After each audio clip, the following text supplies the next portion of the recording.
വണക്കം, വന്ദനം, നമസ്കാരം. Good morning to you all. സ്വാഗതം ചെയ്യുകയാണ് ട്രേഡർ ഓപ്ഷൻ ട്രേഡറിലേക്ക്. ഞാൻ നിങ്ങളുടെ സ്വന്തം ഗുരുജി. ഞാനൊരു സെബി രജിസ്റ്റർ അഡ്വൈസർ അല്ല. അതുകൊണ്ട് തന്നെ വീഡിയോയിൽ പറയുന്ന കാര്യങ്ങൾ സ്റ്റഡി പർപ്പസിനായിട്ട് യൂസ് ചെയ്യുക.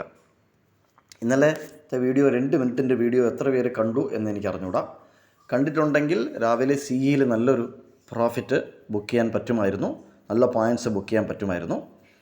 സിയിലെടുക്കാനും നമുക്ക് എന്താ പറയുക, ഇതിനകത്ത് ചെറിയ ചെറിയ ട്രാപ്സൊക്കെ നടക്കും. ഇതൊക്കെ നമ്മൾ ശ്രദ്ധിച്ചിരിക്കണം. മാർക്കറ്റ് നിഫ്റ്റി ഫ്യൂച്ചർ അല്ലെങ്കിൽ നിഫ്റ്റി എവിടെ നിന്നാണ് വീഴുന്നത്? ഇവിടെ നിന്നാണ് വീഴുന്നത്. അതായത് 25,300 അവിടെ നിന്നാണ് വീഴുന്നത്. ഏകദേശം ഒരു 600 പോയിൻറ്റോളം നമുക്ക് താഴോട്ടുള്ള ഒരു മൂവ് നമുക്ക് കിട്ടി. നിഫ്റ്റി ഫ്യൂച്ചറിന് 24-ാം തീയതി മുതൽ തുടങ്ങിയ ഒരു ഫാളാണ്, താഴോട്ടുള്ള ഒരു നെഗറ്റീവ് ഇമ്പാക്റ്റാണ്. എന്തോ ന്യൂസ് വരാൻ പോവുകയാണ്. ആ നെഗറ്റീവ് ന്യൂസിനെ ബേസ് ചെയ്തിട്ട് മാർക്കറ്റ് ഇതിന് മുന്നേ റിയാക്ട് ചെയ്യാണ്.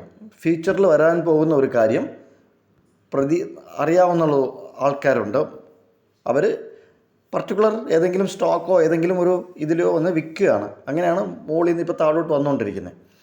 അപ്പം ഇതൊക്കെ ട്രാപ്പാണ്. ഇന്നലെ ഈ ഗ്യാപ് ഡൗൺ ആയ ഉടനെ നോർമലായിട്ട് ഈ മാർക്കറ്റിൽ അല്ലെങ്കിൽ ട്രേഡിങ്ങിൽ വരുന്ന നിറച്ച് പുതിയ ആൾക്കാരുണ്ട്. അവർക്കൊക്കെ നല്ല ട്രാപ്പ് കിട്ടും. കാര്യം വെച്ചാൽ ഈ ഗ്യാപ് ഡൗൺ ഓപ്പൺ ആയ ഉടനെ തന്നെ ചാടിക്കയറി ഇങ്ങ് PE മേടിക്കും. എന്നിട്ട് റിവേഴ്സൽ മുകളിൽ പോയിട്ട് മുകളിൽ നിന്ന് തിരിച്ച് വരുമ്പോഴത്തേക്കും അവർ മുകളിലോട്ട് പോയിട്ട് ആവറേജ് ചെയ്യും. പിന്നെ ലാസ്റ്റ് ആവറേജ് ചെയ്യാൻ പറ്റാത്തതുകൊണ്ട് സ്ക്വയർ ഓഫ് ചെയ്യും. അവർ സ്ക്വയർ ഓഫ് ചെയ്യുമ്പോഴത്തേക്കും അവർ പ്രതീക്ഷിച്ചതുപോലെ റിവേഴ്സൽ താഴോട്ട് വരികയും ചെയ്യും. സോ ഇതാണ് ഇന്നലെ നമ്മൾ യൂട്യൂബിൽ നിഫ്റ്റി ഫ്യൂച്ചറിൻ്റെ 2 മിനിറ്റിൻ്റെ ഒരു വീഡിയോ ഇട്ടിരുന്നു. അതിനകത്ത് 24,795 ഒരു സപ്പോർട്ടാണ്. അവിടെ നിന്ന് ഈ സപ്പോർട്ട് എടുത്ത് 24,920 അവിടെ ഒരു 920 അവിടെ നമുക്കൊരു റെസിസ്റ്റൻറ്റും വരച്ചിട്ടിരുന്നു. അത് ക്രോസ് ചെയ്താൽ വീണ്ടും മുകളിലോട്ട് പോകും എന്നുള്ള ലെവലും പറഞ്ഞിരുന്നു. പക്ഷേ അത് ക്രോസ് ചെയ്തില്ല. അവിടെ നിന്ന് വീണ്ടും ഫാള് താഴോട്ട് വരികയാണ് ചെയ്തത്.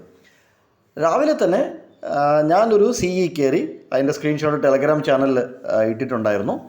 സോ നല്ല പോയിൻറ്റ്സ് ഇന്നലെ CEയിൽ ബുക്ക് ചെയ്യാൻ പറ്റി.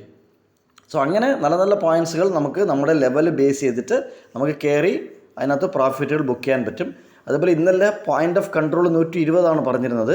അത് എത്ര പേര് ശ്രദ്ധിച്ചു എന്ന് അറിഞ്ഞൂടാ. ശ്രദ്ധിക്കുകയാണെങ്കിൽ നിങ്ങൾക്ക് നല്ലൊരു setup, trading setup, entry exit 100% നിങ്ങൾക്ക് തയ്യാറാക്കാൻ പറ്റും. നിങ്ങൾക്ക് സ്വന്തമായിട്ട് തയ്യാറാക്കാൻ പറ്റും. ഇത് ഇന്നലത്തെ റിവ്യൂ ആണ്.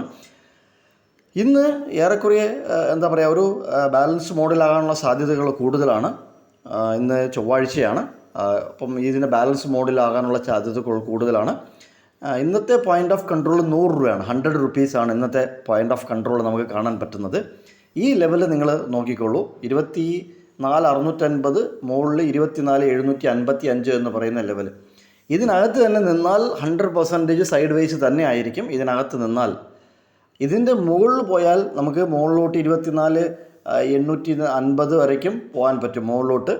ഇതിൻ്റെ താഴെ വന്നാൽ, അതായത് 24,650 താഴെ വന്നു കഴിഞ്ഞാൽ നമുക്കൊരു സപ്പോർട്ട് 24,570 വരയ്ക്കും ഒരു സപ്പോർട്ട് അവിടെ കിടപ്പുണ്ട്. ഇത് നിങ്ങൾ പ്ലാൻ ചെയ്യുക. പ്ലാൻ ചെയ്തതിന് ശേഷം നല്ല എൻട്രിയും എക്സിറ്റും എടുക്കുക. സോ ഇത്രയും നേരം വീഡിയോ കണ്ടതിൽ നന്ദി, നമസ്കാരം. ലൈക്ക് ചെയ്യുക, സബ്സ്ക്രൈബ് ചെയ്യുക, മാക്സിമം ഷെയർ ചെയ്യുക. Thank you very much.